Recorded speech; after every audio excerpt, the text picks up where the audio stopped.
রাধারানী কেন পৃথিবীতে অবতীর্ণ হয়েছেন আপনি জানেন কি? একদিন রাধারানী ভগবান শ্রীকৃষ্ণের সঙ্গে দেখা করতে যাবেন, সেই সময় শ্রীকৃষ্ণের দুয়ারে পাহারা দিচ্ছিলেন শ্রীরাম। শ্রীরাম তখন শ্রীকৃষ্ণের আদেশেই রাধারানীকে ঢুকতে দেবার অনুমতি দিচ্ছিলেন না। এতে রাধারানী ক্রোধান্বিত হয়ে তার সঙ্গে তর্কে যুক্ত হয়ে পড়ে এবং এক সময়ে শ্রীরাম রাধারানীকে অভিশাপ দিলেন যে তুমি 100 বছরের জন্য কৃষ্ণ থেকে বিচ্ছেদ হবে। এবং রাধারানীও তখন উল্টে তাকে অভিশাপ দিলেন যে তুমি মানুষের মতো আচরণ করছো না, অসুরের মতো আচরণ করছো, তুমি শঙ্খচূড় হয়ে পৃথিবীতে অসুরের জীবন যাপন করবে।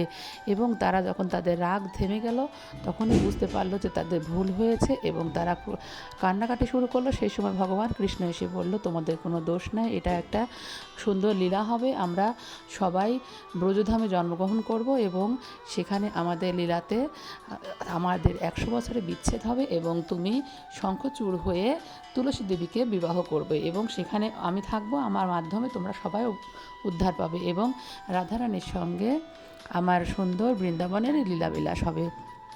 এইভাবে রাধারানী পৃথিবীতে অবতীর্ণ হলেন এবং অবতীর্ণ হবার জন্য কৃষ্ণের কাছে প্রার্থনা করলেন যে আমি যেখানে যাব সেখানে থাকতে হবে। যমুনা, গিরি গোবর্ধন এবং রাধাকুণ্ড, শ্যামকুণ্ড, এরকম আরও অনেক কিছু যা আমাদের এই বৃন্দাবনে আছে।